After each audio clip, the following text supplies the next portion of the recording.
যশোরে ডেঙ্গু আক্রান্তের সংখ্যা ১০০ ছাড়িয়েছে। মোট ১১৯ জনের মধ্যে শুধু অভয়নগর উপজেলাতেই ডেঙ্গু শনাক্ত হয়েছেন ৬৪ জন। অভয়নগর উপজেলা স্বাস্থ্য কমপ্লেক্স থেকে বিস্তারিত জানিয়েছেন যশোর প্রতিনিধি নজরুল ইসলাম মল্লিক। যশোরে উদ্বেগজনকভাবে ডেঙ্গু শনাক্ত হচ্ছে। পরিস্থিতি একটি ভয়াবহ রূপ ধারণ করেছে। সিভিল সার্জন অফিস সূত্রে আমি যেটা জেনেছি, যশোরে এই পর্যন্ত ১১৯ জন ডেঙ্গু শনাক্ত হয়েছে। এর মধ্যে অভয়নগরেই ৬৪ জন শনাক্ত হয়েছে।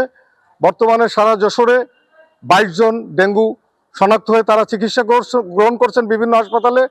এর মধ্যে যশোর সদরে রয়েছে ৪ জন, অভয়নগরে ৮ জন, মনিরামপুরে ৭ জন এবং কেশবপুরে একজন করোনা রোগী শনাক্ত হয়েছে, সদরে চিকিৎসা গ্রহণ করছে।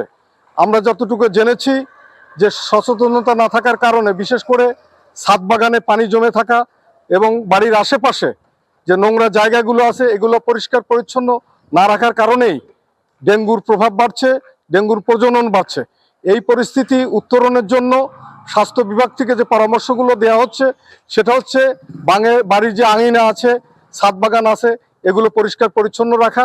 আর যেহেতু এখন বৃষ্টির সময়, পৌরসভার প্রশাসক যারা আছেন তাদের সঙ্গে কথা বলে আমরা যেটা জেনেছি, তারা আমাদেরকে জানিয়েছেন যে বৃষ্টির কারণে মশা নিধনের যে স্প্রে সেটা তারা করতে পারছেন না।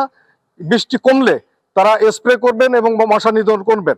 তবে স্বাস্থ্য সচেতনতার জন্য তারা কাজ করছেন, লিফটের বিতরণ করছেন এবং মাইকিং করছেন সচেতনতা সৃষ্টি করার জন্য। এই ছিল যশোরের ডেঙ্গু এবং করোনা নিয়ে সর্বশেষ।